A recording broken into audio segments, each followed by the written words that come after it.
activity that went on today. All of our groups formed around looking at the structure, around looking at the systems of the aircraft, operations, and survival factors. And those are the areas I want to go through. So our structures team, we tweeted out a diagram of the door plug and components. And I just want to emphasize the correct term here is really plug. It is not a door because it's not usable. You can call it a door plug or a plug, but it's not a door.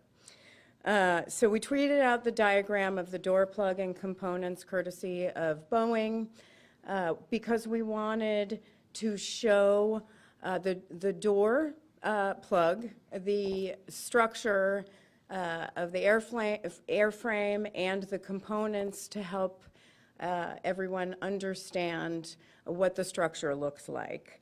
There are 2 hinges on the bottom.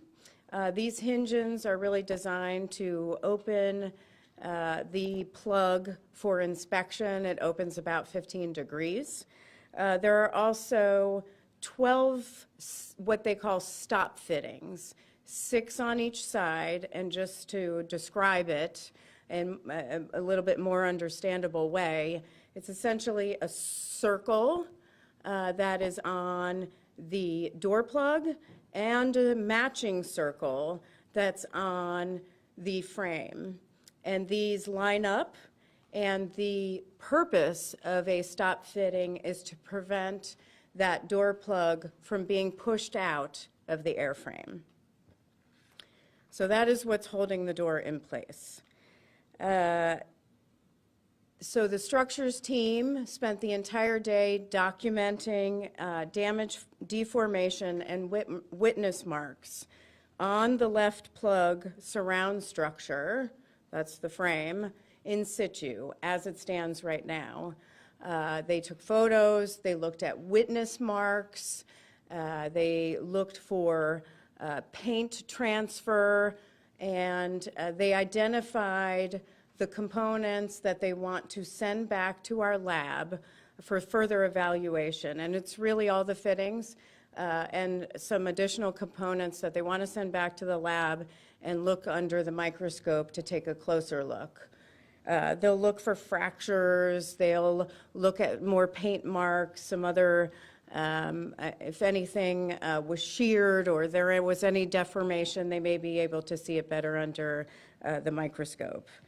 Tomorrow they will take a look at the intact plug on the right side of the airplane. They will take the panels off and take a look at that.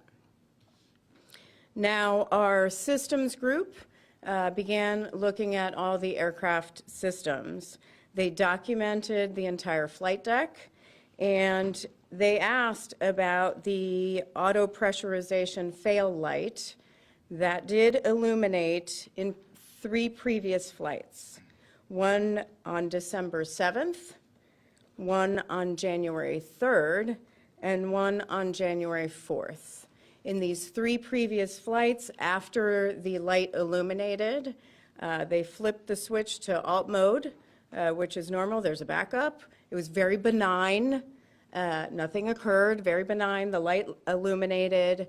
They flipped it, they reported it, it was tested by maintenance, and then reset.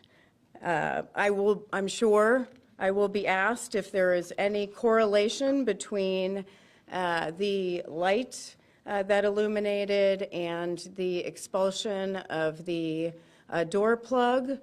We don't know that there was any correlation of the two. It could be entirely separate. We do know that there was a decision by Alaska Airlines to a restriction, actually, they put in place. They call it an ETOPS restriction that prevented that plane from being flown to Hawaii over water, so that it could, if some light did illuminate, it could return very quickly to an airport. Again, it's very much described as benign, but we did order, one thing I should mention is they did order additional maintenance look at that light that was not completed before the time of this event. We plan to look at that more, and we've requested documentation on all defects since delivery of the aircraft on October 31st. Our survival factors group carefully documented damage to the interior of the aircraft.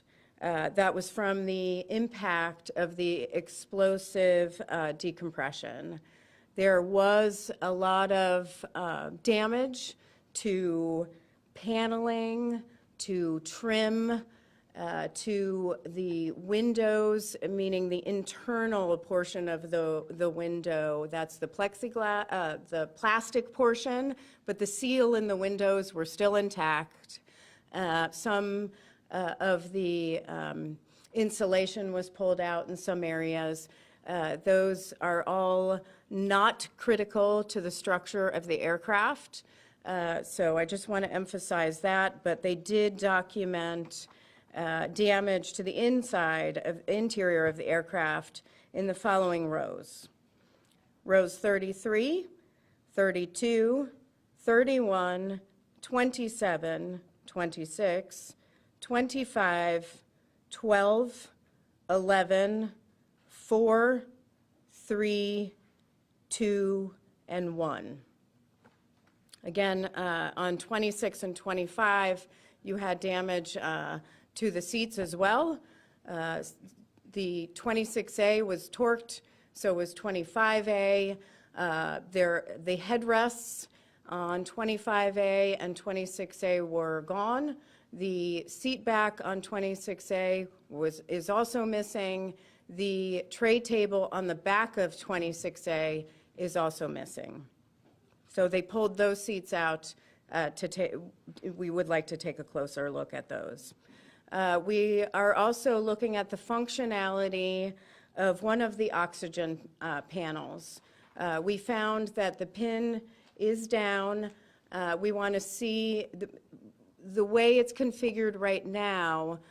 The oxygen masks are up in the panel, so that tells us a couple of things. Either they didn't drop, or they did, and what often happens is as passengers are deplaning, they will put the oxygen masks out of the way and back up into the panel. So we're going to contact the passengers in that row and ask what occurred there. So the survival factors team also looked at the exterior of the aircraft and verified that there is no structural damage to the aircraft. Again, I want to repeat, no structural damage to the aircraft. That damage on the inside, that's just interior paneling, trim. It has nothing to do with the structure of the aircraft and airframe itself. That is not damaged. I will also mention that I was asked about passengers, whether passengers were moved from 26A and B. They were not moved from 26A and B. There was no one in those seats. There were empty seats. Again, we have 178 seats on this plane. 171 had passengers in them. On the plane were 3 babies held in the laps of caregivers. I do want to mention safety involving infants in your lap. The NTSB has long recommended, and the Federal Aviation Administration has long recommended, and Alaska Airlines on their website also recommends for caregivers or those accompanying infants under the age of 2 to purchase a seat for that infant and to put them in their own car seat, their car carrier, and to strap them in to ensure safety. If you think about it, what is being told to passengers by the flight attendants during a safety briefing? Please secure all your loose items. Put bags under the seats during takeoff, during landing.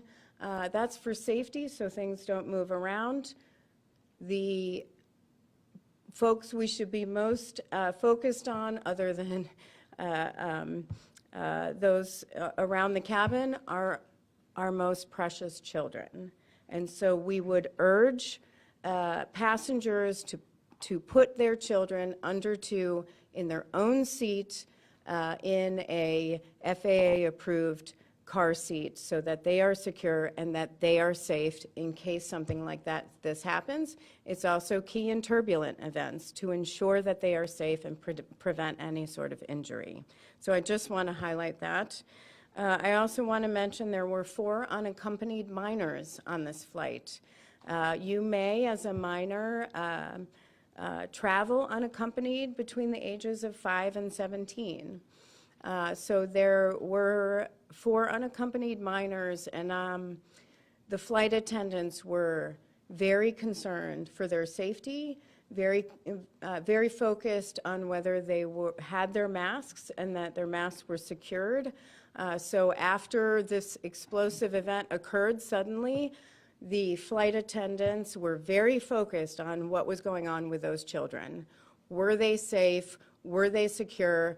Did they have their seatbelts or their lap belts on? And did they have their masks on? And they did. But I really want to thank the actions of the flight attendants. I mean, the flight attendants are there for our safety and during emergency, and their actions were really heroic. And so I really want to thank them for that. We were able to interview the 2 flight attendants in the forward portion of the aircraft. Tomorrow, we will interview the 2 in the aft portion of the aircraft. But, you know, as I move into operations and what was going on the flight deck, I'm going to talk about the cockpit door that had opened when this explosive decompression had occurred.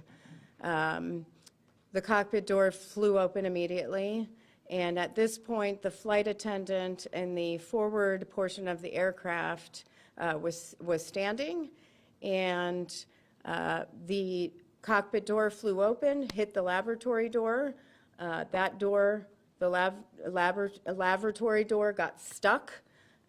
She was very concerned that was somebody in there. There was no one in there, but that was stuck, and she did attempt to shut the door 3 times. It did eventually shut, but it did blow open during the explosive decompression. So let's talk about what was going on in the flight deck. At the time, we did interview the flight crew. And so from the interviews with them and the flight attendants, we were able to piece some things together that I want to mention. They heard a bang. They hear a bang. They immediately put on their oxygen masks. At the time there is a bang, the door flies open. There is a quick reference checklist that's laminated in front of them. This is not the quick reference handbook. That is to the right side of the captain, but the checklist, the laminated checklist, flies out the door. The captain takes the quick reference handbook, hands it over to the first officer. They start going through their memory items. When this explosive decompression occurred and the door flew open, the flight attendant reports that she saw the first officer jolt forward. The first officer lost her headset at that moment. It was pulled off. The captain had a portion of the headset pulled off, but they put their masks on, turned on the speaker so they could communicate with folks back in the cabin. Communication was a serious issue. The flight attendants reported that they were not getting, that it was difficult to get information from the flight deck, and the flight deck was having trouble also communicating. And I'm going to get back to that in just a second. But I do want to emphasize that the actions of the flight crew were really incredible. I imagine, and just from talking with everyone who was part of the interviews, it was described as chaos, very loud between the air and everything going on around them, and it was very violent when the rapid decompression and the door was expelled out of the plane. So there was a lot going on, and I just really want to, we want to thank the actions of the flight crew. That was equally heroic. Just the flight crew entirely did an excellent job. Thank you for that. Along with, well, I'll get back to that in a minute. I think I'm going to talk a little bit about the search for the door plug. First and foremost, I want to thank the community. Every single time the NTSB asks the community to come together, provide photos, provide videos, look for something, report back in, it happens. The community came together and just went all out to try to look for this door plug. Now, just describing the door plug for everyone, which we have not found yet. It is yellowish green on one side and kind of can blend in and with vegetation, and it's white on the other side. It is 26 by 48 inches and weighs 63 pounds. So it's pretty large. Some community members found a cell phone in a yard and a cell phone on the side of the road and contacted us and handed that in. I would love for those two community members to email witness@ntsb.gov so that I can properly thank them. I would very much like to do that on behalf of the entire NTSB. We've also asked businesses in this location to look at their roofs to see if something is stuck on a roof. And then we are asking homeowners and businesses if you have Ring, if you have security cameras. I initially said 5:17 p.m. We went back and looked. I want to correct that. It's 5:11 p.m. Look at your Ring, look at your security cameras around 5:11 p.m. and see if you see anything. If you see something, please report it to us, witness@ntsb.gov, or please call local authorities. Now, this morning we sent back the cockpit voice recorder and flight data recorder to our labs. Those arrived later this afternoon. We are using part of the data in the flight data recorder to narrow the area that we want to search for the door plug. The cockpit voice recorder was completely overwritten. There is nothing on the cockpit voice recorder.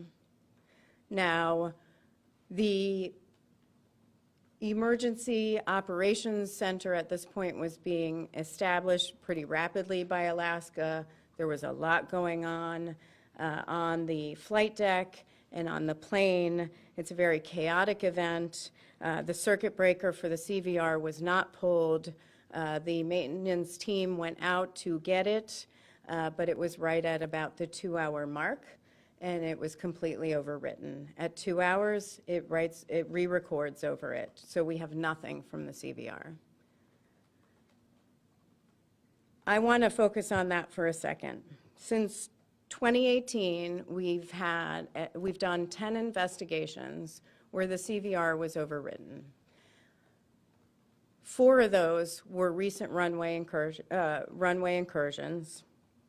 We have this event, And back in 2018, there was a very significant near miss with an Air Canada plane that almost landed on a taxiway at San Francisco International Airport. On that taxiway were 4 airplanes with a combined total of about 1,000 people.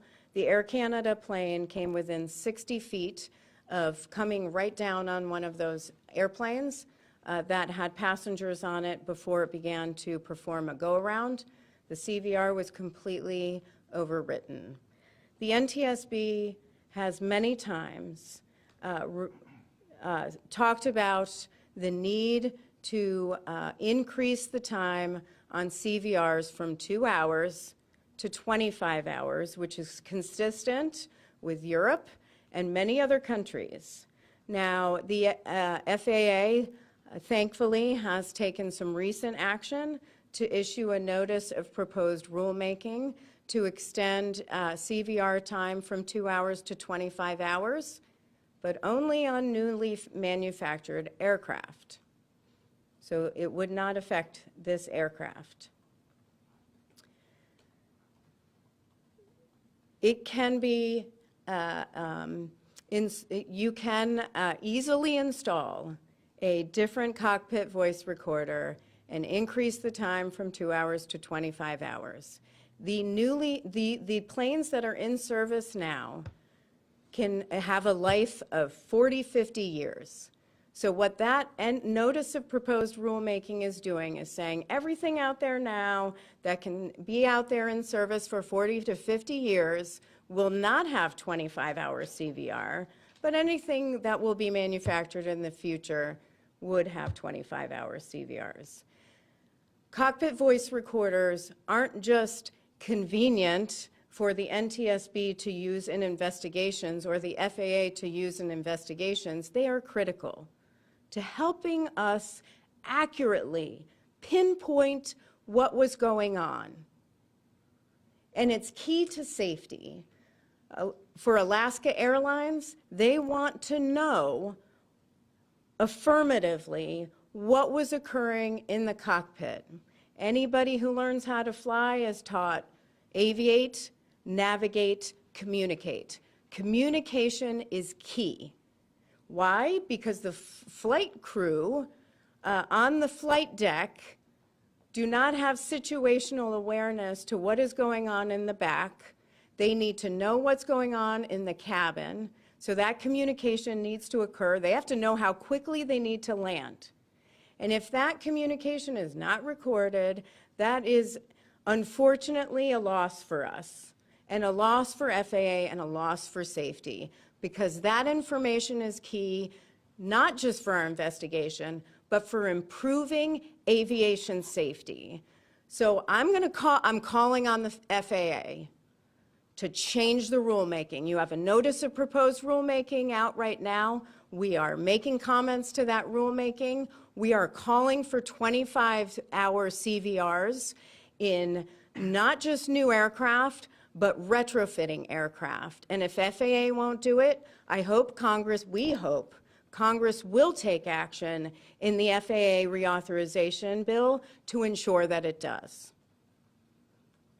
I cannot emphasize enough how important that is for safety.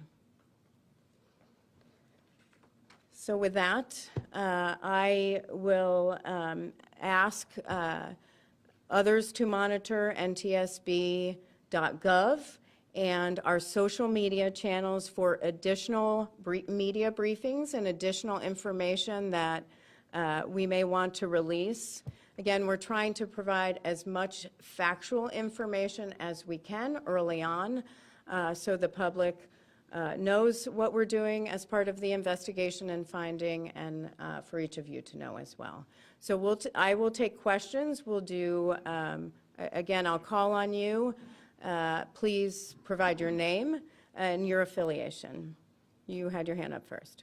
I'm Mike with CNN. Pete Montini, my buddy, is the expert, so forgive me if I mess up any of the parlance. But could we talk about the auto pressurization light that failed 3 times and Alaska Airlines' decision not to allow the aircraft to fly to Hawaii? how concerned were you learning that information? I know that you said it was very benign, nothing occurred when the auto pressurization light failed, but again, not being Mr. Muntean, that stuck out to me. Could you talk to us laymen's a little bit more about that? And just to clarify, the word benign was not one by the NTSB, but reported to us as benign. Okay, thank you. So we will want to look into that system further, and we're going to want to look at the maintenance and repair logs. We'll want to talk to maintenance personnel, and we're going to want to look at any sort of repairs that were made to the aircraft from delivery. The question, I apologize for the viewers, the question was on the auto pressurization light that illuminated. It's certainly a concern, and it's one that we want to dig into and look at what occurred there, and if there is any relation at all or correlation to what occurred on this event. We don't know that at this time. I don't have all the details on the December 7th illumination, when that lit. January 3rd occurred in flight. The other occurred after it had landed, which would be, there wouldn't be a pressure issue when you're on the ground. So it shows that the cabin is not being pressurized properly? Is that the function of this light? That's, the question is the function on the light, for the light. That's what it would indicate, or it could be just a failure of the light. Okay. It may have nothing to do with the auto pressurization system. It could be something wrong with the light. And my final, before you go back to my colleagues, is that weird, or is that an unusual decision for an airline to just kind of sideline an aircraft and decide not to fly it over the Pacific Ocean because of something that could be wrong? The question is on the ETOPS restriction, or the restriction Alaska put in place to move that aircraft over water to Hawaii. That is a decision. That's a question, great question for Alaska. Those are questions we are asking as well. Yes, and then we'll go here. Ashley Graham, KTW News. How important is it to find this door? Can you finish the investigation if you don't have it? The question is, how important is it for us to find the door? And how key is it to our investigation? Will we be able to determine how this occurred? Our structures team is incredibly talented. Our research and engineering team is incredibly knowledgeable. We have a lot of ability in our lab with our microscopes to really look at some of the components more in depth. It's just going to take longer. We'll figure out what occurred here and how it occurred here, but this is a key missing component, and that's why we want to find it. Yeah. So based on the investigation, what you found so far in your investigation, Fedor Zarhan with the Oregonian. Thank you. Based on what you found so far, what are the leading theories on what may have happened? What do you think happened? The question is, what are the leading theories on what happened? The NTSB only deals in facts. We don't guess or speculate. We go where the facts lead us, where the evidence takes us. And so right now we are in a fact-finding phase of the investigation. What fact-finding means is we want to document all the evidence.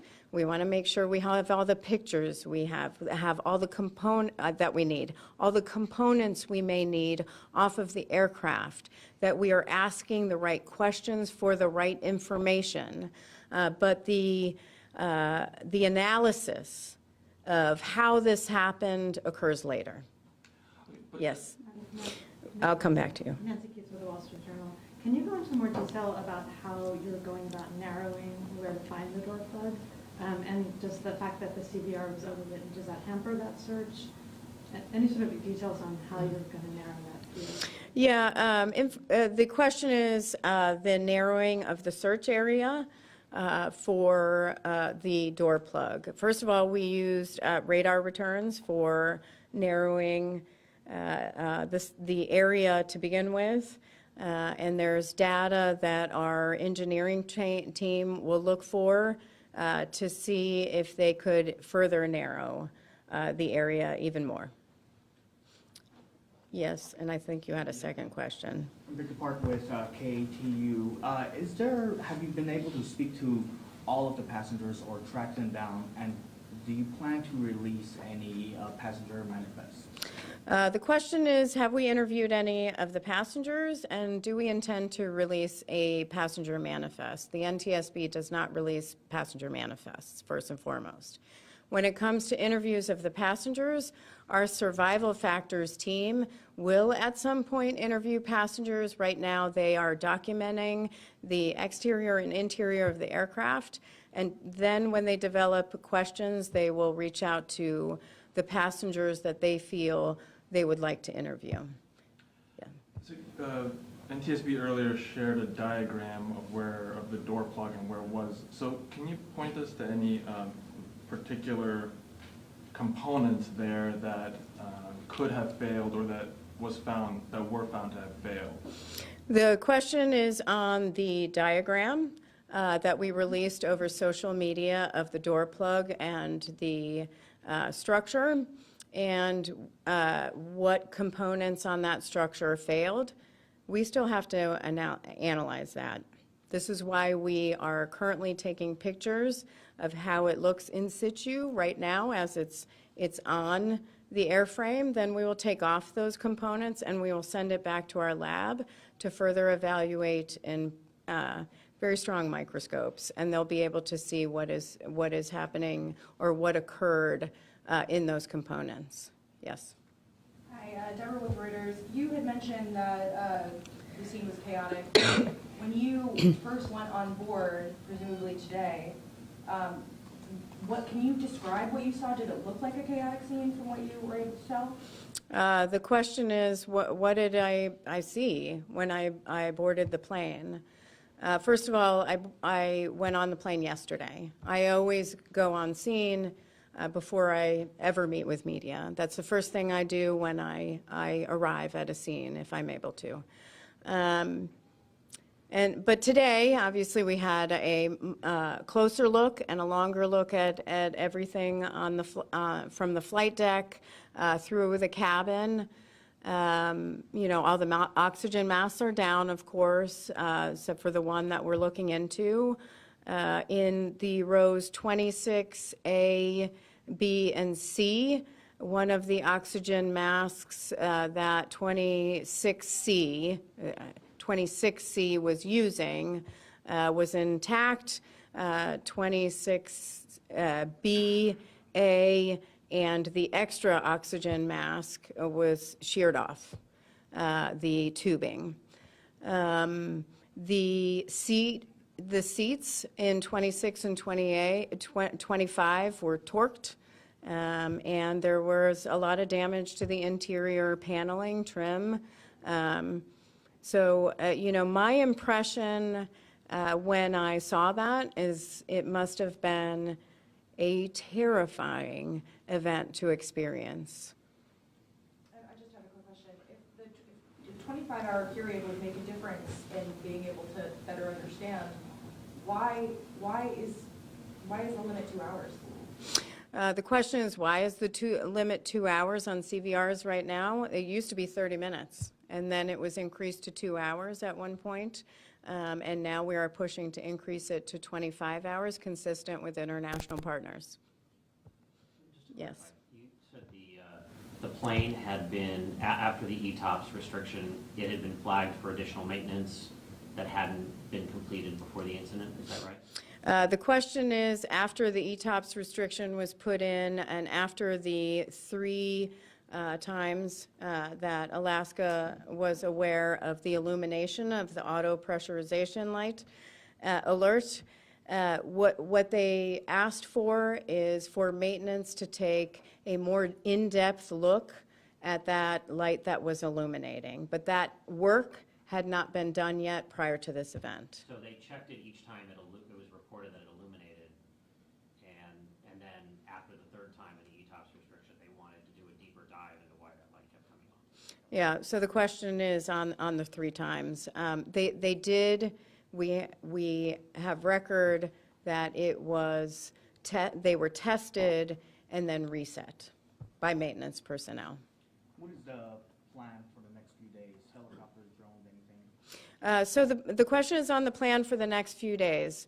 There's a lot of work that still needs to be done. Structures wants to continue looking at the airframe, at the door plug structure, and they're going to want to take off certain components and send it back to the lab. They're also going to want to look at the door plug that's on the opposite side of the aisle that is intact, and look at how that functions in comparison to what they're seeing on the left side of the airplane. Our survival factors team will be doing interviews of the rest of the flight attendants in the aft of the airplane. Other interviews will take place. We'll look for maintenance records, repair logs. There's a lot of information we still have to collect and a lot we still have to document. Again, we've only been on scene for 24 hours, one day. We have a lot of work to do. This isn't going to be a 1 or 2 days and we're done. This could be, weeks that we're here. As far as the search, we are looking, though I cannot confirm, we are looking to take a helicopter up to search for the door plug, and possibly drones as well. I know that some of the homeowners were using their drones to look today. We appreciate that. So more work will be done on that, and we still have our team that will go out. And again, I want to thank the FBI and local law enforcement for their work and their help in helping us search for the door plug. It is key. Thank you for that. Hi, Giselle with NBC News. What's the significance of any of the cell phones that you found? Are they going to help you locate where the door is a little more accurately, or is it just like? What's the significance of the cell phones? Well, cell phones have actually helped us determine some things that occurred after tragedies. I'll mention a mid-air collision investigation that occurred in Ketchikan, Alaska, where cell phones and photos really helped us in our final work on the investigation. So those are key. We'll look through those and then return them. But it also helps in telling us, are we looking in the right area? Claire, Associated Press, what clues exactly are you hoping to find on the door when you do find it? And could there be markings that indicate whether it's a manufacturing flaw? The question is, what are we looking for when we get the door? Our structures team will want to look at everything on the door, all of the components on the door to look at witness marks, to look at any paint transfer, what shape the door was in when found. That can tell them a lot about what occurred. Andrew Bissett, Point 6 News. What kind of material was the door plug made from? Is it some kind of aluminum or composite? The question is on the material for the door plug. I don't have that right now, but I will get it for our next press media briefing, and then also I'll make sure that our media team provides that information. Are you Yeah. sure the door is intact? I mean, is there a possibility that it could disintegrate? The question is the door intact. Obviously we're still searching for it, but 2 cell phones were found. I think we can find, hopefully, the door as well. Do you happen to know if the 2 seats near the plug were left vacant intentionally, or if that was just chance? Were the 2 seats left vacant intentionally? They just happened to be empty seats. Claire, you mentioned there were other rows